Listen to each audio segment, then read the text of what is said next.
예, 우리 오늘 주일날 함께 볼 하나님의 말씀은 구약 성경에 있는 요나서입니다. 요나서 1장입니다. 1장 구약 성경 1286쪽쯤에 있습니다. 1장 1절부터 10절까지를 오늘도 좀 한 목소리로 크게 좀 읽어보시죠. 구약 성경 요나서 1장 1절부터 우리 10절까지입니다. 같이 한 목소리를 읽겠습니다. 여호와의 말씀이 아미떼의 아들 요나에게 임함이라 이르시되 너는 일어나 저 큰 성읍 니느웨로 가서 그것을 향하여 외치라. 그 악독이 내 앞에 상달되었음이라 하시니라. 그러나 요나가 여호와의 얼굴을 피하려고 일어나 다시스로 도망하려 하여 요파로 내려갔더니 마침 다시스로 가는 배를 만난지라. 여호와의 얼굴을 피하여 그들과 함께 다시스로 가려고 배삭을 주고 배에 올랐더라. 여호와께서 큰 바람을 바다 위에 내리시며 바다 가운데 큰 폭풍이 일어나 배가 그에 끼어지게 된지라. 사공들이 두려워하여 각각 자기의 신을 부르고 또 배를 가볍게 하려고 그 가운데 물건들을 바다에 던지니라. 그러나 요나는 배 밑층에 내려가서 누워 깊이 잠이 든지라. 선장이 그에게 가서 이르되 자는 자여 어찌하느냐. 일어나서 내 하나님께 구하라. 혹시 하나님이 우리를 생각하사 망하지 아니하게 하시리라 하니라. 그들이 서로 이르되 자 우리가 제비를 뽑아 이 재앙이 누구로 말미암아 우리에게 임하였나 알아보자 하고 그 제비를 뽑으니 제비가 요나에게 뽑힌지라. 무리가 그에게 이르되 청하건대 이 재앙이 누구 때문에 우리에게 임하였는가 말하라. 내 생업이 무엇이며 내가 어디에서 왔으며 내 나라가 어디며 어느 민족에 속하였느냐 하니 그가 대답하되 나는 히브리 사람이요 바다와 길을 주신 하늘의 하나님 여호와를 경외하는 자로라 하고 자기가 여호와의 얼굴을 피한 줄을 그들에게 말하였으므로 우리가 알고 심히 두려워하여 이르되 내가 어찌하여 그렇게 행하였느냐 하니라. 아멘. 아멘. 여러분 우리 신학자들은 이 구약을 일컬어서 신약의 그림자다 그렇게 말을 합니다. 아울러 신약을 일컬어서는 바로 이 구약의 성취다. 여러분 우리 몸이 있으면 길을 걸어가면 빛이 있을 때에 그림자가 생깁니다. 근데 그림자는 나 자체는 아니지요. 그렇지만 이 그림자를 통해서 그 사람을 알 수가 있습니다. 그런데 오늘 우리는 이 요나서를 통해서 마치 이 마태복음 예수님께서 주신 대위임령처럼 그와 똑같은 하나님의 그림자가 아닌 이 직설적인 선교 명령을 알게 된다는 것입니다. 오늘 부활하신 예수님께서 제자들에게 나타나셨지요. 그리고 40일 동안에 제자들의 이 아픈 마음을 치유하십니다. 그리고 회복시키시지요. 부활 승천 직전에 주신 대위임령이 무엇이었습니까? 잘 아시는 그러므로 너희는 가서 모든 족속으로 제자를 삼아 아버지와 아들과 성령의 이름으로 세례를 주고 내가 너에게 분부한 모든 것을 가르쳐 지키게 하라 라는 바로 대위임령을 주셨어요. 그런데 이 신약의 그림자라고 얘기하는 이 구약 성경 오늘 우리가 읽었던 이 요나서에 예수님의 대위임령에 묻지 않은 바로 이 너는 일어나 저 큰 성읍 니느웨로 가라. 여러분 이것은 구약의 이 가라 레흐라는 말이나 신약의 가라 이 포레오텐테스라는 이 말씀과 동일한 명령어입니다. 너는 일어나 저 큰 성읍 니느웨로 가라. 이 하나님의 직접적인 선교 명령을 들을 수가 있습니다. 여러분, 이것은 얼마나 놀라운 경험입니까? 하나님의 음성을 들을 수 있다는 것, 하나님의 명령이 우리에게 전달된다는 것은 얼마나 위대한 특권인지 모릅니다. 전도하는 것도 특권이고 선교하는 것도 위대한 특권입니다. 이것은 또 영광입니다. 그런데 이 하나님의 선교 명령이 얼마나 큰 영광인지를 모르면은 사람은 불순종하려고 합니다. 그리고 그것을 피하려고 한다는 것입니다.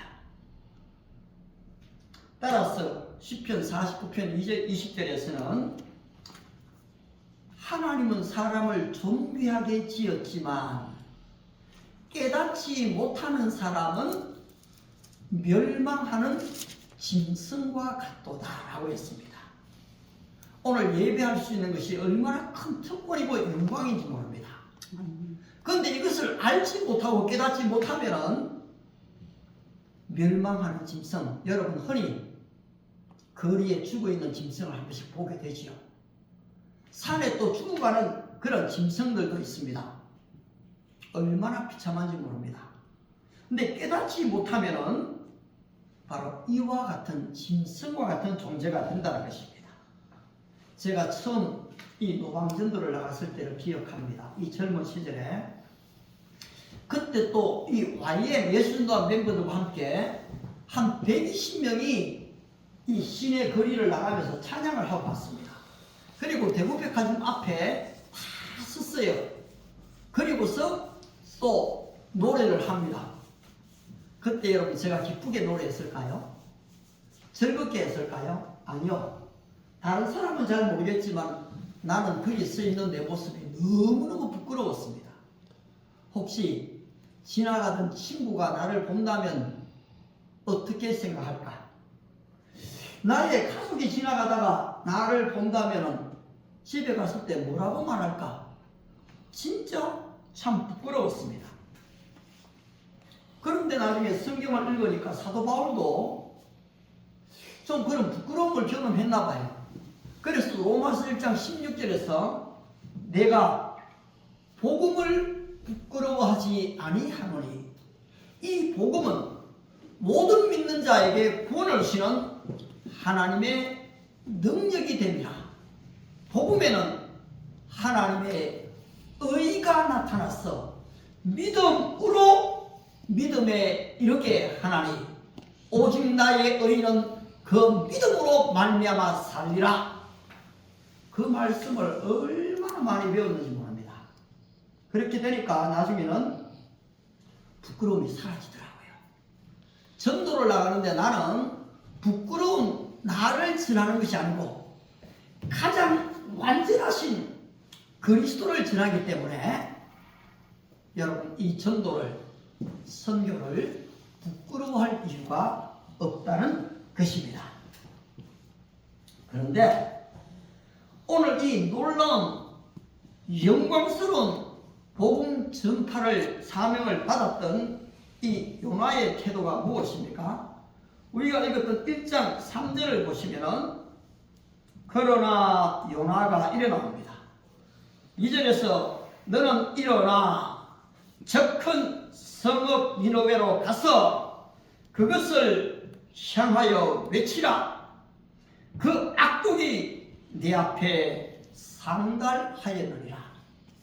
하나님의 이 절대 명령, 하나님의 이 직설적 선교 명령이 내려졌을 때 이 요나의 태도가 무엇입니까? 1장 3절에 그러나 라고 시작됩니다.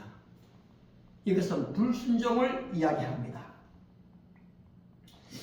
그의 생각은 자민족 중심이었습니다. 그는 지금 국수주의에 빠져 있습니다. 바로 이 요나가 활동했던 시기는 BC 8세기 중반쯤 됩니다. 이 여로보암 2세가 통치하던 기간이었습니다. 그때 그래도 이 여로보암이 경제적인 번영을 좀 가졌지만은 여러분, 경제적인 번영이 있는 곳에는 항상 이 불평등이 따라오게 되어 있습니다. 자본주의가 굉장히 좋기는 한데요.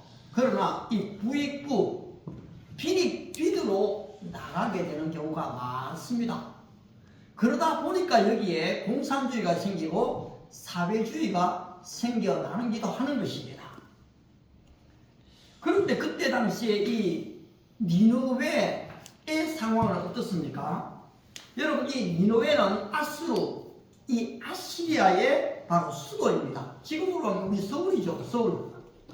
여러분, 서울의 경제적 번영과 바로 이 지방의 경제적 번영과는 상당한 차이가 있습니다. 물가 차이는 말할 것도 없고요. 특히 이 부동산 집값 차이는 몇 배 차이가 사실 나게 되는 거죠. 그런데 이때 당시에 아시리아는 이 중동에 떠오르는 태양이었습니다.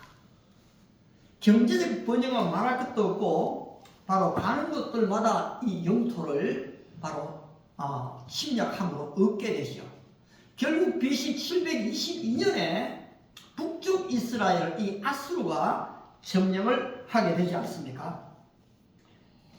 그런데 지금이 떠오르는 바로 아수르 그 수도 니느웨에 하나님의 지금 말씀을 증거하라고 하니까 이 요나가 네 하나님 알겠습니다 이렇게 지금 나오지 않는다는 것이죠. 제가 개인적인 젊은 시절의 경험에 친구 한 사람이 일본 선교사를 간다고 하더라고요. 여러분, 일본이 어떤 나라입니까? 얼마나 우리에게 상처와 고통을 많이 줬습니까? 독립운동하는 그 투사들을 얼마나 고문하고 죽이고 감옥에 집어넣었습니까? 아울러 우리 크리스찬들에게 바로 창시개명을 하지 않는다고, 예배를 드린다고, 신사참배를 하지 않는다고 얼마나 모진 고문을 했습니까? 우상숭배를 강요했잖아요. 지금도 생각하면, 그때를 생각하면 사실 치가 떨리는 그런 나라죠. 그런데 지금 친구 부부가 그 나라를 선교하겠다고 간다 할 때에 저는 잘 이해하기가 힘들었습니다. 아마 요나와 동등한 똑같은 그런 마음을 갖지 않았을까 싶기도 합니다. 그런데 저도 종종 이 요나서를 읽게 되면 제 안에 좀 두려운 마음이 들 때가 있습니다. 왜냐하니까 하나님께서 내가 좀 싫어하는 나라, 아니면 듣지도 보지도 못했던 가난한 이 아프리카의 한 나라에 선교사로 가라고 한다면은 어쩌나. 여러분, 젊은이들은 종종 그런 걱정을 할 때가 없지 않습니다. 그런데 친구 부부는 거기로 갔고 지금까지 40년 가까이 변함없이 이 선교 활동을 하는 것을 보면서 참 존경스럽다라는 생각을 하게 됩니다. 그런데 지금 이 요나는 그러나 했고 어떻게 됐습니까? 여호와의 얼굴을 피하려고 일어나기는 났습니다. 그런데 어디로 갑니까? 다시스로 도망하려 하여. 니느웨의 완전 반대편입니다. 지금 사람이 마음으로 그 길을 계획할지라도 오늘 잠언서를 잘 암송해 주셨는데요. 요나가 지금 자기 마음의 계획이 어떻습니까? 하나님은 니느웨로 가라고 하는데 자기는 다시스로 가려고 하는 거예요. 근데 또 가니까 어떻게 됩니까? 글로 가려고 롯바라는 지역으로 내려가니까 거기에 우리말 성경에는 마침 일어나가 있어요. 마침 곧 즉시로 다시스로 가는 배를 만난지라. 여러분, 이 불순종을 내가 하고 있는데 일이 잘 풀릴 때가 있습니다. 교회도 열심히 다니다가 다니지도 않는데 오히려 수입이 좋아지고 늘어날 때가 있습니다. 이때 많은 크리스천들은 아하, 하나님의 은혜입니다, 여호와 이레입니다 라고 얘기합니다. 사실 산을 몰고 갔다가도 될 데가 없이 두리번거립니다. 근데 한 차가 탁 나가죠. 그러면 그때 와, 여호와 이레입니다 많은 사람이 얘기를 합니다. 그런데 이게 여호와 이레가 아닌 착각이었다는 사실을 요나는 얼마 오래 가지 않아서 알게 됩니다. 어떻게 알게 됩니까? 그는 거기 가서 깊은 잠에 빠졌지요. 여러분, 이 잠에 빠진다는 것은 잊어버리고 싶은 겁니다. 잠에 빠진다는 것은 그 사명을 망각하고 싶은 거예요. 그런데 이렇게 그가 잠을 자고 있을 때에 하나님은 이 큰 풍랑을 일으켜버렸습니다. 거기에 보면 큰 바람이 일어났다고 하죠.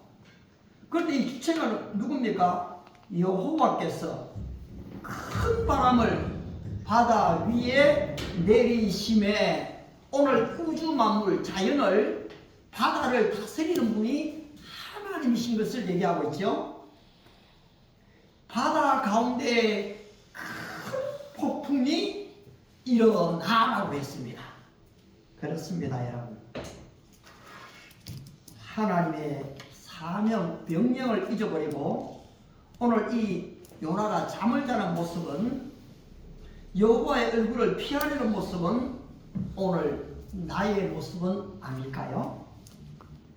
오늘 바로 이 위대한 선교육 사명이 우리에게 주어졌는데 사망의 잠을 자고 있는 한국 교회의 모습은 아니겠습니까? 사명자는 이 잠을 자는데, 여러분 오늘 여기 있는 선장 그리고 이방인들은 무엇을 하고 있습니까? 아하, 우리에게 절대절명의 위기가 왔구나. 이 위기를 극복하기 위해서 그들은 지금 즉각 비상회의를 열게 된 것입니다. 야, 우리 이렇게 가다가 다 죽는다. 빨리 여러분 각자 여러분이 믿고 있는 신의 이름을 부르십시오. 그래서 사람들이 난리가 났습니다. 그래서 자기가 믿는 신들의 이름을 다 불러댑니다. 근데 어떻습니까? 바다가 잠잠해집니까? 더더욱 흉흉해집니다. 아울러 이 이유가 뭐지? 하고 지금 선장과 사공들이 이 선씨를 돌면서 자기 하나님께 부르짖고 있는가를 체크합니다. 그런데 누구를 발견합니까? 한 사람 요나를 발견합니다. 근데 요나가 뭘 하고 있습니까? 그의 깊이 지금 잠을 자고 있는 것입니다. 아, 지금 이 사람이 이 크나큰 위기, 지금 사느냐 죽느냐는 위기에서 잠을 잔다? 이게 도대체 뭐야 싶습니다. 그런데 또 더 긴급한 일은 이제 배가 빠지려고 하니까, 파손되려고 하니까 명령을 내립니다. 여러분, 지금 이 짐이 이렇게 많기 때문에 배가 지금 침몰할 수밖에 없습니다. 여러분의 짐을 바다 위에 던져야 됩니다. 여러분 지금 어떻습니까? 이 물건이 어떤 물건들입니까? 이걸 가지고 지금 니느웨 가고 무역을 잘해서 다시스로 가서 팔고 사고, 그래서 자기 집에 아들 딸들을 먹여 살려야 되는 물건들이에요. 그런데 이걸 어떻게 하라고요? 여러분 집어 던져야 됩니다. 여러분 바로 이것이 인생이라는 것입니다. 때로는 하나님을 모르는 인생들이 나름대로 계획하고 열심히 공부하고 좋은 직장 들어가고 사업을 잘해서 부유하게 살 수 있습니다. 그런데 어느 날 갑자기 사고가 생겨납니다. 어느 날 갑자기 질병이 찾아옵니다. 이 암이라는 선고를 받게 됩니다. 어떻습니까? 이런 게 찾아오면은 얼마나 지금 낙담이 되고 좌절이 됩니까? 그런데 오늘 하나님을 모르는, 바로 하나님을 피하려는 바로 사명자가 있는 이 요나의 배에 풍랑이 일어났고 사람들은 지금 어찌할 바를 알지 못하고 있습니다. 자기의 힘을 던지고 있는 것입니다. 여러분, 이때 당시의 위기 상황에 선장의 말은 절대 명령입니다. 만일 선장의 말을 거역하게 되면 그 사람은 바로 사형입니다. 죽게 됩니다. 따라서 그들은 어쩔 수 없는 거죠. 자기의 힘을 던질 수밖에 없었습니다. 자연에 대해 재앙 앞에 인간의 무력함을 느낄 수밖에 없었습니다. 그리고 나서 이들은 물건을 던지고서 도대체 이 풍랑이 왜 생겨났는가, 이 원인 분석을 하게 됩니다. 여러분이 믿는 사람들도 왜 이 문제가 생겨났는가, 어디에서 사랑을 잃어버렸는가 원인 분석을 하지만은 안 믿는 사람들도 원인 분석을 합니다. 그러다가 결국 잠자고 있는 요나를 만났죠. 아울러서 묻습니다. 너의 나라가 어디냐? 어느 민족이냐? 너는 어디에서 왔느냐? 요나는 즉각적으로 알았습니다. 이 풍랑이 일어난 이유가 내가 하나님의 얼굴을 피하고 하나님의 명령을 불순종해서 온 결과라는 것을 요나는 이미 알고 있었습니다.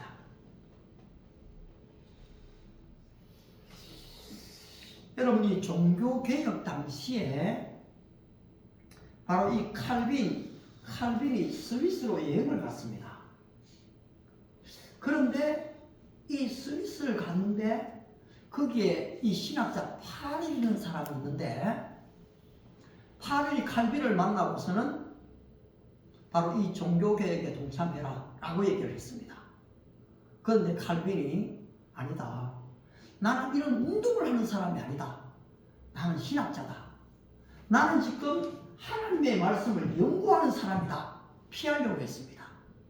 그때에 바로 이 파리라는 사람이 뭐라고 얘기하는가 하니까, 만일 너가 이때에 잠잠하여 이 종교개혁에 참여하지 않는다면 너의 연구와 너의 이 여행, 너의 가문은 망하게 된다고 선포를 했습니다.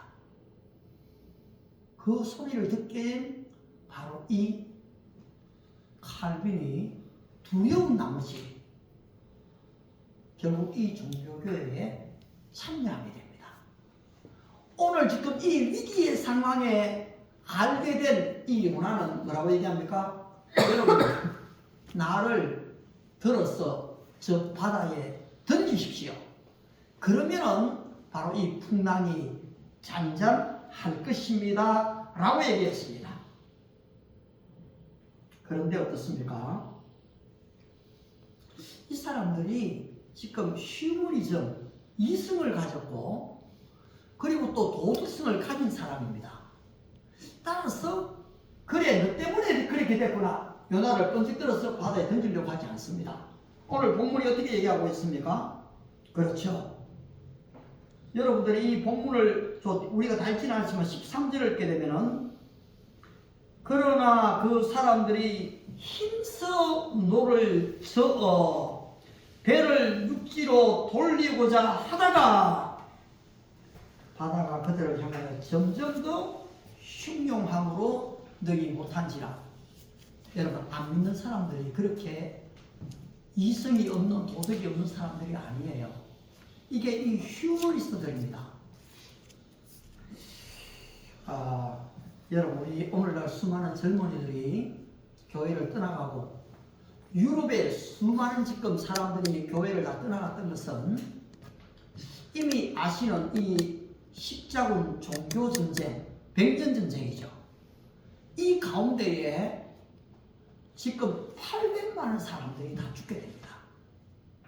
그리고 경제적 번영을 위해서 그들은 싸우게 되고 아울러 약탈, 방화, 강간을 다 일삼게 됐습니다.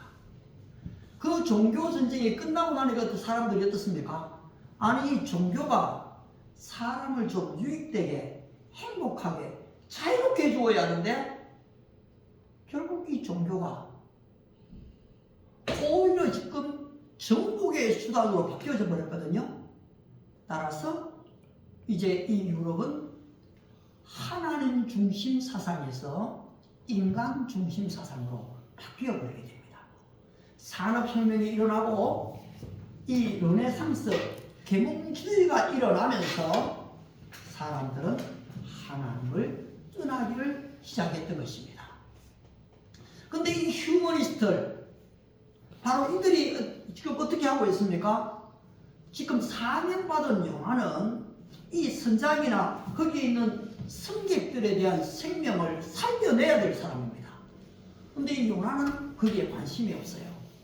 그런데 반대로 이방인은 어떻습니까? 남을 던지려고 하는데 이 사람을 살려야 되겠거든요. 여러분, 안 믿는 이방인들이 그렇게 다 무지막지한 사람들이 아닙니다.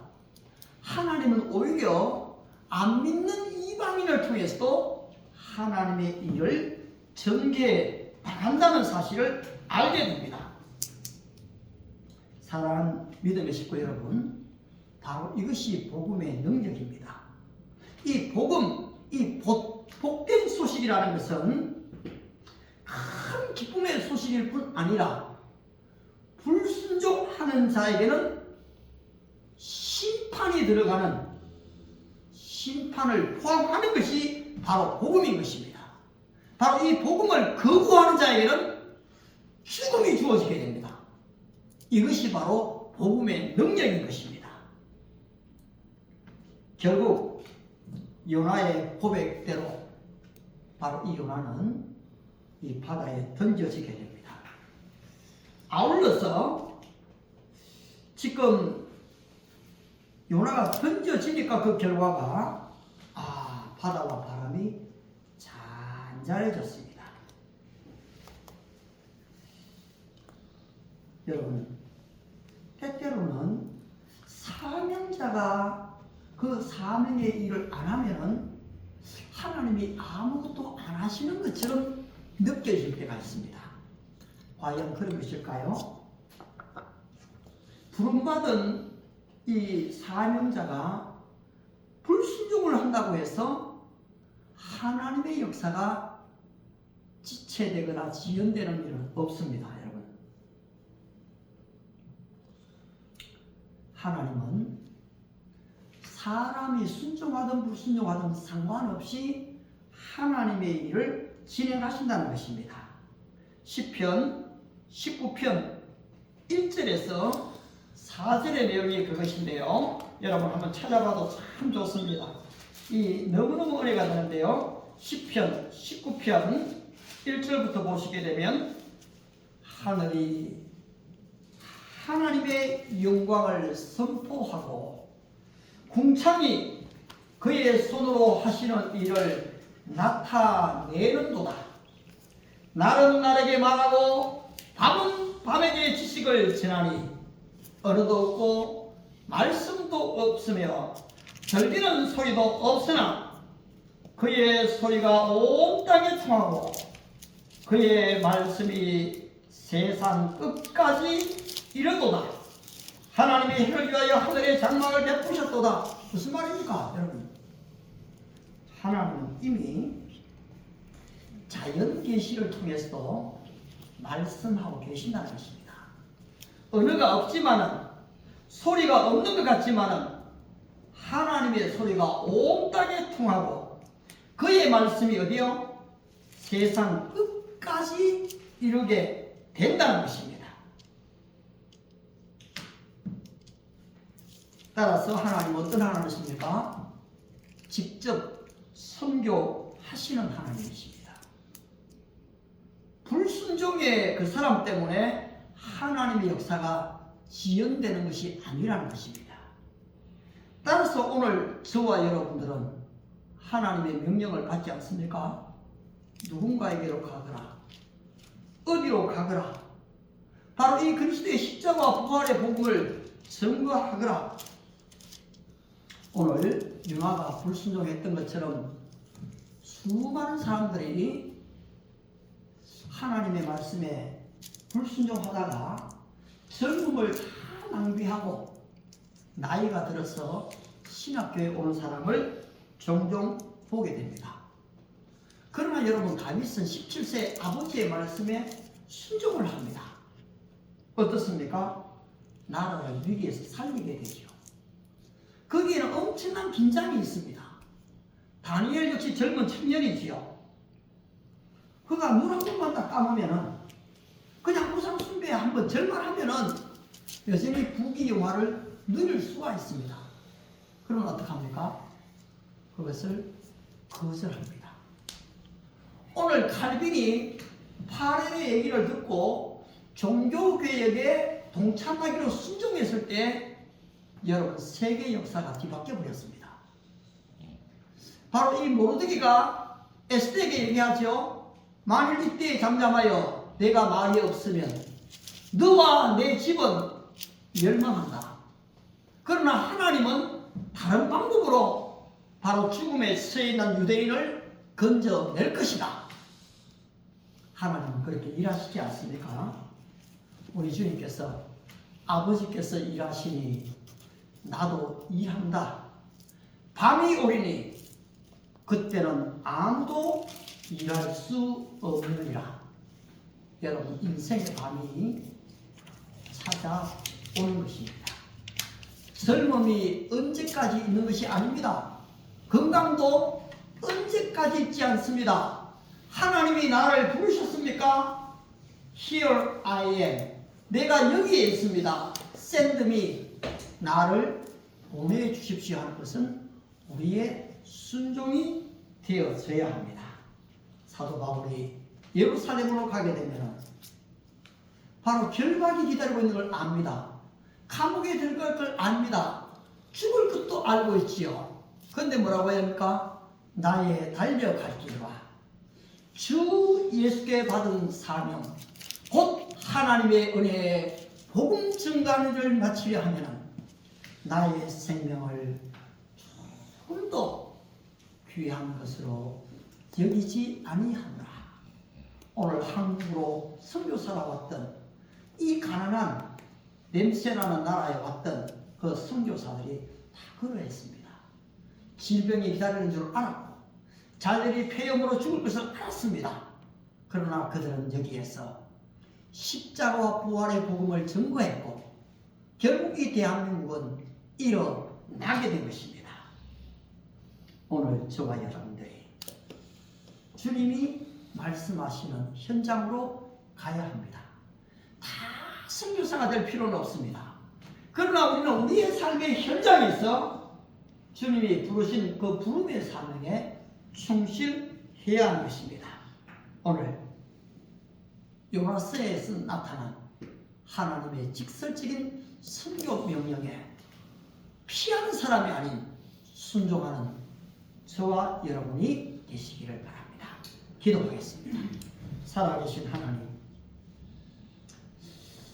예수님만